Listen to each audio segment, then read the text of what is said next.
केंद्रीय जेल भोपाल का चर्चित सिमी एनकाउंटर कांड की अभी जांच पूरी भी नहीं हुई कि तत्कालीन जेल अधीक्षक का प्रमोशन पूरे विभाग में चर्चा का विषय बना हुआ है। जेल विभाग के ईमानदार अधिकारी स्तब्ध हैं कि आखिर ऐसा कैसे हो गया। सिमी फरारी मामले में लापरवाही बरतने वाले एक डिप्टी जेलर, एक मुख्य प्रहरी और 2 प्रहरियों को अनिवार्य रूप से सेवानिवृत्ति दे दी गई, लेकिन तत्कालीन अधीक्षक का प्रमोशन कर 44 जेलों का डीआईजी प्रभारी बनाया गया है, जो विभाग की कार्यप्रणाली पर प्रश्न चिन्ह पैदा करता है। विदित हो कि दिवाली की रात 2016 में भोपाल केंद्रीय जेल से सिमी के 8 खूंखार आतंकी मुख्य प्रहरी रमाशंकर यादव का गला रेत कर फरार हो गए। जेल का यह मामला विश्व पटल पर सुर्खियों में रहा। हालांकि भोपाल केंद्रीय जेल से फरार 8 हुए सभी सिमी आतंकी एनकाउंटर में मारे गए।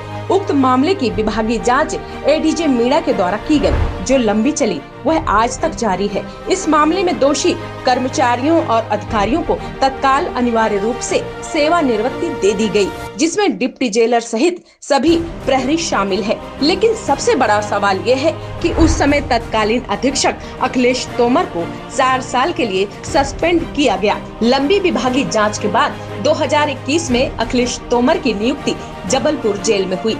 तोमर की नियुक्ति से विभाग में हलचल हुई, लेकिन अब तो हद ही हो गई। वर्तमान में 13/12/2023 को एक आदेश जारी हुआ है, जिसमें अखिलेश तोमर को जबलपुर रेंज की 44 जेलों का प्रभारी बनाया गया है, जिसमें जबलपुर रेंज की रीवा, सतना, नरसिंहपुर आदि जेलों का डीआईजी प्रभारी बनाकर प्रमोशन दिया गया है, जो पूरे जेल महकमे में चर्चा का विषय है। ये आदेश किसी भी अधिकारी के गले नहीं उतर रहा। जिस सिमी फरारी कांड में विभागीय जांच की तलवार अखिलेश तोमर के सर पर लटक रही थी, उसका प्रमोशन प्रश्न चिन्ह पैदा करता है। सिमी एनकाउंटर मामले पर जेल विभाग ने चुप्पी साध रखी है। रिपोर्ट में क्या हुआ और कौन अधिकारी दोषी है, उसको सजा देने की बजाय अधिकारियों के प्रमोशन, यह जेल विभाग में सबसे बड़ा खेल है। सबसे बड़ा सवाल तो ये है कि आदेश 13 दिसंबर को हुआ है और 13 दिसंबर को ही मुख्यमंत्री मोहन यादव ने मुख्यमंत्री पद की शपथ ली। अब सवाल ये उठता है कि आखिर जेल विभाग को इतनी क्या जल्दी थी कि मुख्यमंत्री के शपथ के दिन ही प्रमोशन आदेश निकालने की।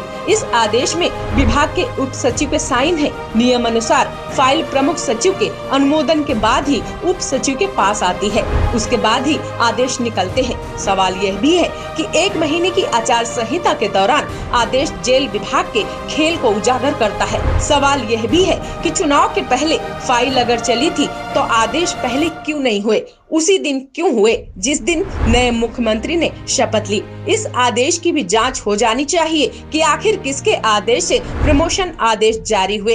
इसमें मुख्य भूमिका किसकी है, जेल मंत्री की या प्रमुख सचिव की, जिसके बिना सहमति के विभाग में फाइल नहीं चलती। मुख्यमंत्री को इस आदेश पर संज्ञान लेना चाहिए कि आखिर जेल विभाग में इतना बड़ा खेल किसके आदेश से हुआ।